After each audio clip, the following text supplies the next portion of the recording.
Serena Williams opens up about her near-death labor experience, all I could think was, I'm dying, I'm dying. Tennis superstar Serena Williams has opened up about her harrowing childbirth experience, and how being heard and appropriately treated was the difference between life or death for me, in a new essay for Elle. According to Williams, who shares 4-year-old daughter Olympia with husband Alexis Ohanian, her pregnancy was largely uneventful. Though she won the Australian Open early on in her pregnancy, she otherwise enjoyed being able to take some time off from her rigorous schedule, and basked in the positive media attention her pregnancy brought about. I guess I'm one of those women who likes being pregnant. I enjoyed the positive attention. I'm used to getting negative attention from the press and critics, but this was different. I settled into a whole new way of being. I was relaxed, not playing, my life was just sitting at home, and it was wonderful, she wrote. She even enjoyed the labor cramps, something many moms describe as being one of the hardest parts of delivery. It was great. I know that's not what people are supposed to say, but I was enjoying it, the work of labor. I was completely in the moment. I loved the cramps. I loved feeling my body trying to push the baby out, Williams, 40, shared. But she began to feel more intense contractions the morning after being induced. Though Williams wanted to deliver her first child vaginally, the baby's fluctuating heart rate prompted her doctor to order a C-section. Olympia was born on September 1, 2017. The doctor walked in, looked at me, and said, "We're giving you a C-section," she wrote.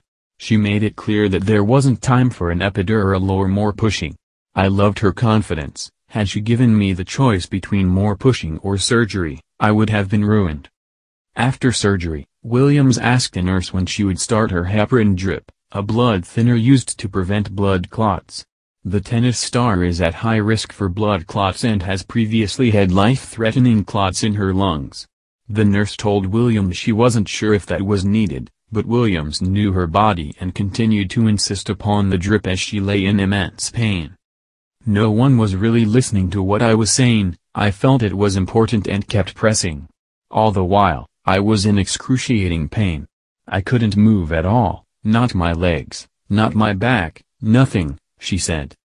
Then she began to cough, experiencing racking, full-body ordeals that sent sharp pains to her C-section wound each time she coughed. Williams knew that coughing could compromise her stitches, but she could not stop, feeling like she couldn't get enough air. Eventually, her stitches burst, resulting in another surgery.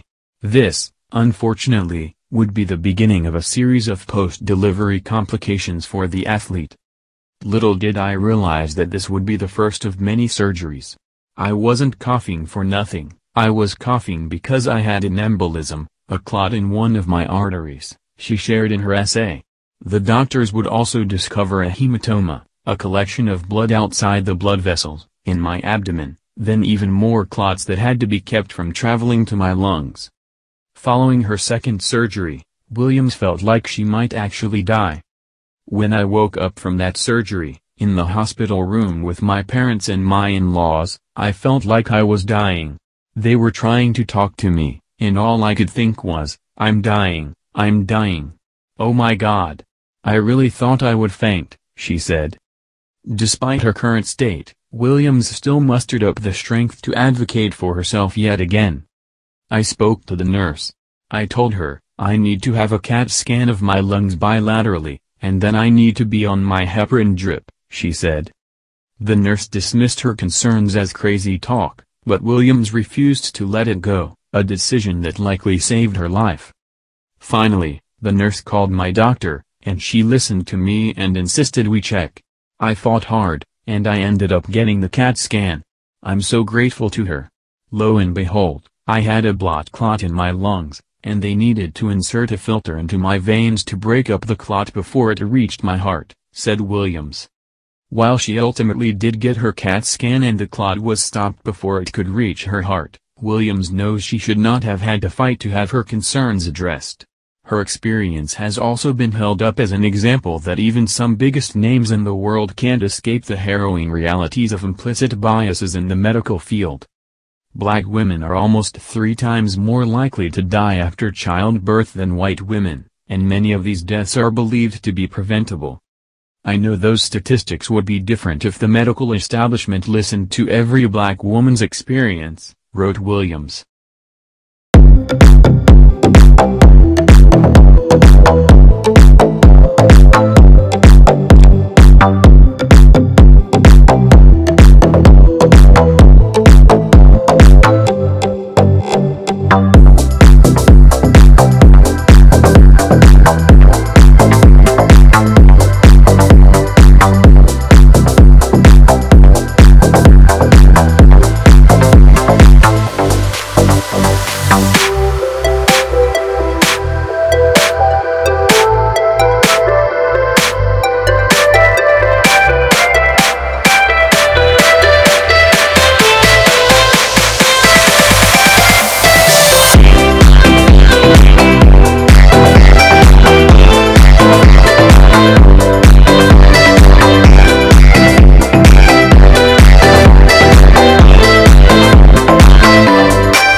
Said Williams.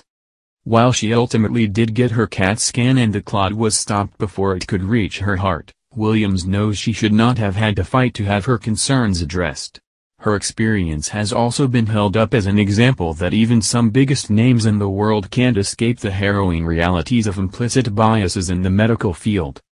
Black women are almost 3 times more likely to die after childbirth than white women, and many of these deaths are believed to be preventable.